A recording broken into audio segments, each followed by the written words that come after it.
దీన్ని ఒప్పుకో, మీరు ఇమీడియట్ తీసేయాలి. ఇమీడియట్ గా తీసేయాల్సింది దీన్ని. ఈ తెల్లబట్టలు ఎవరు ధరిస్తారు? తెల్లబట్టలు ఎవరు ధరిస్తారు? పోలీ ఇంక మొహాన్ని బొట్టన పెట్టినారు. మన దాదీలు కొంతమంది అది కూడా పెట్టుకోవట్లా.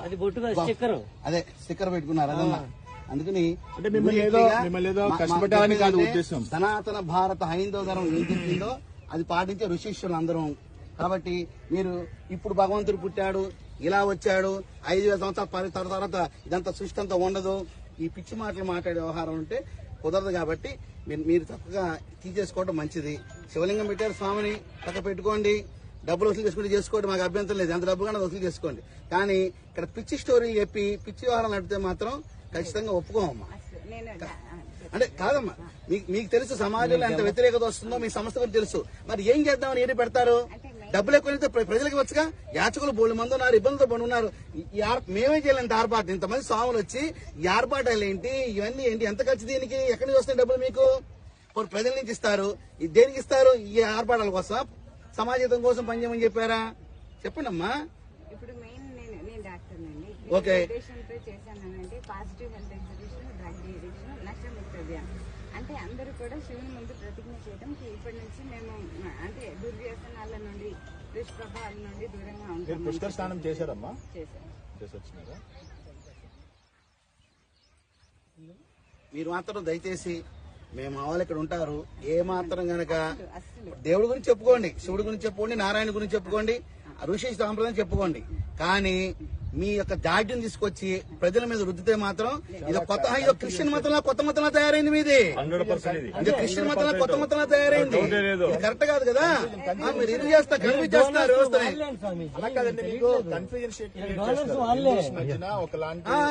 సంప్రదాయం తీసుకెళ్తా ఉన్నారు. ఎందుకంటే మేమేమో వేదాస్ నుండి ప్రామాణికంగా తీసుకుని చెప్తా ఉన్నాము, మీరేమో ఏదో మీ స్టోరీ లేదు చెప్తా ఉన్నారు. దానికి ఏమో వేద ప్రమాణం ఉండదు, ఏమీ ఉండదు, మీరు ఏదో చెప్పుకుంటా ఉన్నారు. దానివల్ల ఏంటంటే హిందూస్ లో ఇప్పటికే చాలా సాంప్రదాయ వల్ల డీవియేషన్స్ ఉన్నాయి. మళ్ళీ మీరు వచ్చేదో బ్రెయిన్ లోకి ఎక్కిస్తే ఉన్నది కూడా ఊడిపోయి వాళ్ళు. మేము గ్రామాల్లోకి వెళ్తున్నాం, పట్టణాలకు వెళ్తున్నాం, ప్రజల్లోకి వెళ్తున్నాం, లక్షల మంది కలుస్తున్నాం. అసలు హిందూ ధర్మం నుంచి పక్కదారి పడుతున్న వ్యవస్థను తిరిగి పునరాగమనం ద్వారా మేము కష్టపడి తీసుకొస్తుంటే మీరు వాళ్ళలో దూరి అయోమయం గురి చేసి ఎటెల్లాలో తెలియకుండా నారాయణ కూడా పెడతారు, శివుడు బయట పెడతారు. కానీ చెప్పేదంతా మీ గొందరగోళం విషయం చెప్తారు మీరు. అది ఎలా కుదురుతుంది? కన్ఫ్యూజన్. మేము మాట్లాడాము, మేము క్వాలిఫైడ్స్ అందరూ కూర్చొని మేము మాట్లాడాము. నన్ను పిలిస్తే నేను రాలేసాం.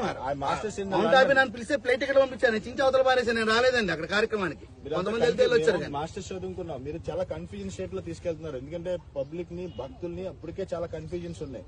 మళ్ళీ మీరు కొత్త కన్ఫ్యూజన్ తీసుకెళ్లి వాళ్ళని అసలుకి ఏమి బాబు వద్దురా బాబు మేము అంటున్న పరిస్థితి తీసుకొస్తుంది. అందుకని మీ ఫిలాసఫీ ఏం చెప్పకుండా దయచేసి ఇట్లాంటి విగ్రహారాధన నేర్పించి వాళ్ళకి ఫిజికల్ ప్రాక్టీస్ నేర్పించండి. మీరు డాక్టర్ కదమ్మా, మీరు ఏది కావాలో చేసుకోండి, కానీ మీ యొక్క సిస్టమ్ మాత్రం ఇక్కడ ప్రవేశపెట్టబాకండి.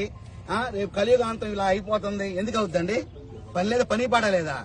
ప్రతి దేవుళ్ళు, ప్రతి వ్యక్తిలో, జీవుడిలో పరమాత్మ అనుకున్నాం కదా, ఉన్నారు కదా. కలియుగాంతం ఎందుకు అవుతుంది? మీరు ఎలా నిర్ణయిస్తారు? మీకు హక్కు ఉంది నిర్ణయించడానికి. అంటే మనకన్నా ముందు పుట్టిన వాళ్ళని రద్దుపరచాలి, మీ మాట వినాలా? మీ మాట ఎందుకు వినాలమ్మా? చెప్పండి. మీ పిల్లకి మీ ఇష్టం పెంచుకుంటారు. డాక్టర్ చదువుకుని మీ డాక్టర్ చదివారు, మీ ఇష్టమైందా? ఇంట్లో వాళ్ళు ఇష్టమైందా? మీ పక్కింటి వాళ్ళు ఇష్టమైందా? మీ ఇష్టం లేదా మీ తల్లిదండ్రులు ఇష్టం, మీ పక్కింటి వాళ్ళు ఇష్టం కాదు కదా. అది మీ ఇష్టం, మీ గౌరవించుకుంటాం మీ డాక్టర్ గాని.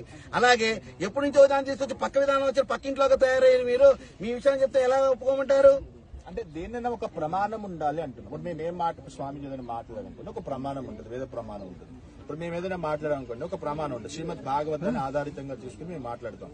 కలియుగం ఇన్ని సంవత్సరాలు ఉన్నాయి, 4,32,000 సంవత్సరాలు ఉన్నాయి, త్రేతాయుగం ఇన్ని సంవత్సరాలు ఉన్నాయి. మీకు వేద ప్రమాణం ఉంటుంది, భాగవత్ ప్రమాణంగా మేము మాట్లాడతాం. మీరు ఏ ప్రమాణం తీసుకుని ఫిలాసఫీ ఇస్తున్నారు, పబ్లిక్ ఇండెక్ట్ చేస్తున్నారు అనేటువంటి విషయాన్ని మీరు అర్థం చేసుకోండి. మిమ్మల్ని ఏదో బాధించాలని, కష్టపెట్టాలని మా ఉద్దేశాలు కావు. అలా కాదండి, మీకు ఖచ్చితంగా బాధించడానికి వచ్చా. నేనైతే అయిపోయింది సార్, దండం లేకపోతే కుదరదండి.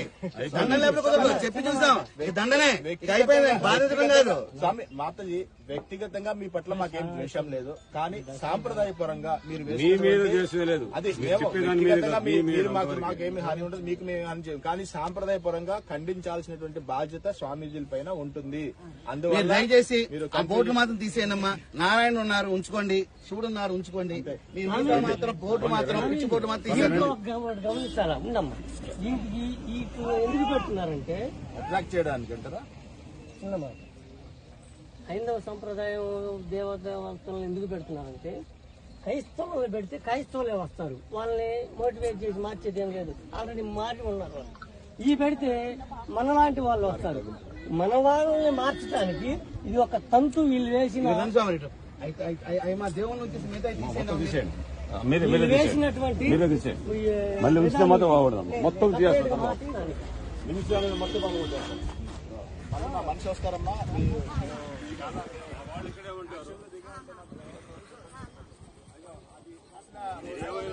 ఎక్స్ప్లెయిన్ చేయండి నాకు. మీరు రండి, మీరు అగా సిస్టమ్ ఎక్స్ప్లెయిన్ చేయండి నాకు. చూడండి మధ్యలో పెద్ద స్ట్రాష్ ఏదో తీయాలమ్మా, ఈ కన్ఫ్యూజన్స్ అన్ని తీయాలి. చోటేశ్వర నారాయణ కింద ఉన్నారు, ఆయన పైన ఉన్నారు. జీసస్ ఇది ఎందుకమ్మా? అమ్మా ఇదేంటిది దరిద్రం? అమ్మ ఏంటమ్మా అమ్మా ఈ దరిద్రం ఏంటమ్మా? పుష్కరాల్లో ఏంటిది ఈ దరిద్రం ఏంటమ్మా? ఏరామి ఏమ్మా ఏంటి? సరమ సమానం అయితే మీ ఆస్తి ఉంటే నాకు ఇచ్చేయండి, కొంచెం అంతా ఒకటే కదా. మీ ఆస్తులు ఉంటే మాకు ఇచ్చేయండి, మేము పంచుకుంటాం అందరూ. ఈ దరిద్రం ఏంటి? ఇక్కడ ఏంటి అసలు ఇక్కడ జరుగుతుంది ఏంటి? లేదా మీరు చించేడే చించేసామా? చించేయ్. చించేసామా? చించేయడమే. చించే దరిద్రం ఉండకూడదు. మొహోడే యేసు ప్రభు బొమ్మలు ఏంటమ్మా ఇప్పుడు ఈ ప్లేస్ లో? సాంప్రదాయం ఏంది, వ్యవస్థ ఏంది, యేసు ప్రభు బొమ్మలు ఏంది? దేవుని ఎవరు వీళ్ళు పెట్టుకోండి. క్రైస్తవులు. మీకు దయచేసి నమస్కారం చెప్తున్నాం. ఈ బోట్లు మొత్తం ఆలు పెట్టండి. 2 రోజులు మా వాళ్ళు ఉంటారు, రండి. మా వాళ్ళు ఉంటారు, వచ్చి అబ్జర్వేషన్ చేస్తారు. ఈసారి మాత్రం తేడా వస్తే మాత్రం కేసు నమోదు చేస్తాం. చట్ట ప్రకారం చర్య యేసు తీసుకుంటాం. ప్రభు బొమ్మలు పెట్టారేంటి? ఏ దరిద్రం ఇది? ఎందుకమ్మా? అట్లా ఎందుకని డబ్బులు పెట్టారు? ఇచ్చేదానికి. జీసస్ నుంచి డొనేషన్లు జీసస్ ఏంటి? క్రైస్ట్ ఫోటో ఎందుకు పెట్టారు మీరు? మీరు దాంట్లో